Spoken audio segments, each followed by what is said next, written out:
Hello everyone, and welcome back to another edition on a special edition of the recap of Survivor Series War Games. And here, as always, on this part of the show, the wrestling news with Ziggy Cruz, the man, the myth, the legend, with his reactions. It was some crazy shit happening tonight. So, what do you think, man? What do you think happened here tonight? It was a pretty good Survivor Series, and you and I had a bet going over who, and we picked all the same winners and losers throughout the whole night except for the main event. That's the Bloodline versus Bloodline. That's the only one you and I disagreed on, so that's what our bet will come down to. So we'll talk all about that later. So we're going to roll ahead with the results of play-by-play from the night.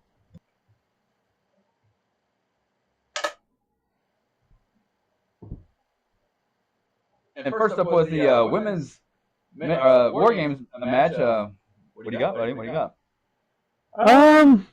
To me, it was kind of a long, boring match with Nia Jax came in first. Like, why is she coming first? Like, fans were like going to the concession stand getting popcorn. I mean, they were obviously frustrated by the slowness of the beginning of the match. But I agree. I was thinking the same thing you was. It was very sloppy to start with. She did a horrible job. What was she doing after the beginning of the match?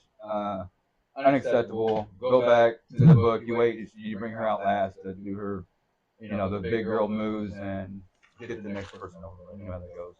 When is Bianca Belair's heel turn going to happen? When is this going to happen? I think we're all kind of sick of this. So I mean, some news. I've been wondering if that's not what this storyline with Jade Cargill is building up to or not. So I agree. I mean, maybe that's a possibility. What else? You got some more notes there? I got the notes about the details of the match. Got some of the play-by-play with Bianca and Naomi. They put Nia Jax through the table. Rhea puts Liv through the table with the rip tie for the victory for the good guys. Yeah, it was kind of a lackluster match. Yeah, it went on a little too long. Not enough happening. How old is Candice LeRae? I mean, somebody was saying 44 people were saying. I don't know. Hit us up in the chat. Let us know how old Candice LeRae is. During that match, I don't know, but she had lots of bleepers, lots of bloopers. You could feel it wasn't very good. It got better towards the end. I'll say that. It got better towards the end. Yeah, you could play a blooper reel at a rain delay and a baseball game somewhere. There's a hard mention. Rhea Ripley's headgear. Yes. Like a throwback Undertaker type headgear that she had on. I thought it was pretty cool. Yeah, I thought it was cool. I thought she was going to gore some people with that. Yeah, all right. Commercial for Lair of LaFlair. What do we have going on? While construction is underway, so is the Lair of LaFlair. But come back, tune in. We will get this thing figured out, and we'll bring it to you live. Not necessarily live, but it'll be brought to you here on YouTube. Always check back. Lair of LaFlair. Coming soon to a channel near you. Jim Cornette would be proud because he's no longer Shaky Nakamura. And we mentioned this yesterday. I think we might be the first ones that mentioned it at all about this whole new little gimmick of Nakamura. You know what I'm saying? And the new music tonight and the look tonight with the special entrance for Survivor Series was pretty special. And he did a big thing. Got his third time, I think? It was third time. Yep. So, okay, let's just keep going. You can bring it in. You can bring this in, actually.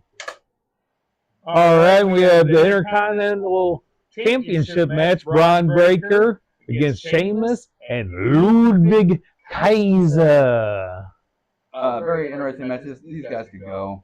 What did I put my notes up? Yep, it was pretty much what you'd expect. It's a pretty much hard-hitting match. Each person got their moves in. Each person got slapped around a little bit too. finish was Ludwig Kaiser gets speared, Sheamus gets speared, and Braun Breaker's still your champion. Yes, he did. He retained the title, and yeah, we called that. Yep, we did call that. We have a world title match between Gunther and Damian Priest, and looked like Damian Priest was dominating early until Finn Balor comes out of nowhere, hits a coup de grace on Damian Priest, which leads to Gunther choking out Damian Priest to retain the world title.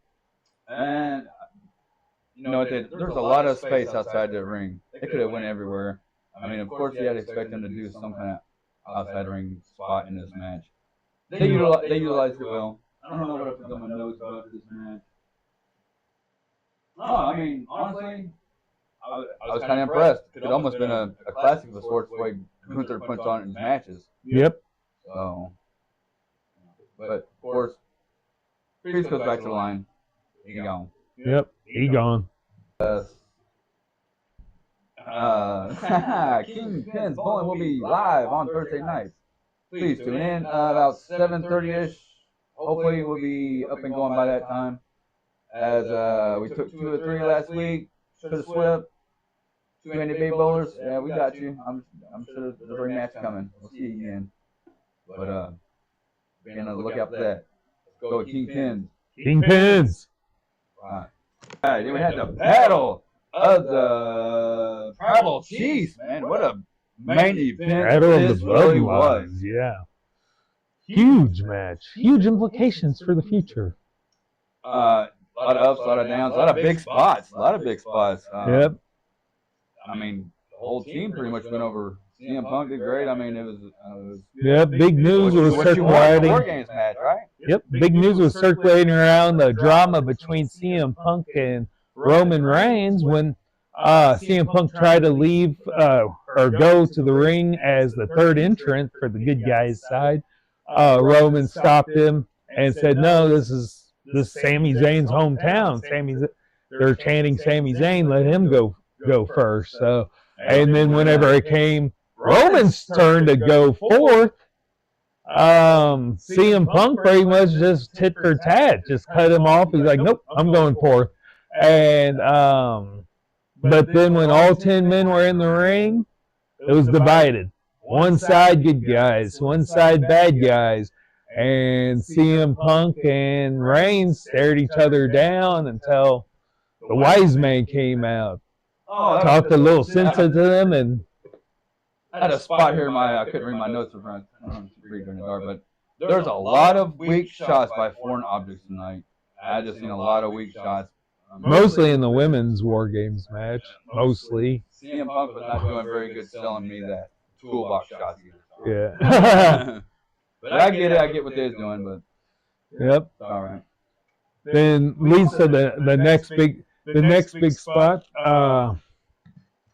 was Roman Reigns on the table, Bronson Reed up top of the cage, going to splash, going for the big splash, and Punk saves Roman Reigns. Big tsunami, with a big empty nothingness. Hey, yep. We did not see the, but the third time we seen, was it the third time in the match I went up or whatever it was, but Jay. Yep, Jimmy and Jay, they put Jacob Fatu on the table, and Jimmy goes up top for the big splash. The ones in the air at the end of the night. Yep. And no surprise ending really. I figured The Rock might come out and throw some salt on Coca-Cola, but nope. All the focus again was on CM Punk and Roman Reigns, and you have it. Roman Reigns extends the big right hand, and you get the handshake heard around the world. Yes. Still hear it echoing in Japan. Yes. And that was Survivor Series, right? I mean, yep. I hope everybody tune in next week for anything what's going on in these two channels. Be the 1,000 subscriber. Get this belt right here. He is giving away this belt. This is real factual stuff. We're gonna figure out the contest after we get to the 1,000, but we gotta get there first. And be the 1,000 subscribers to Ziggy Cruz in the wrestling news right here on YouTube. Yep. Check us out after Monday Night Raw for our fallout of Survivor Series reactions. And that's it. Peace. We out.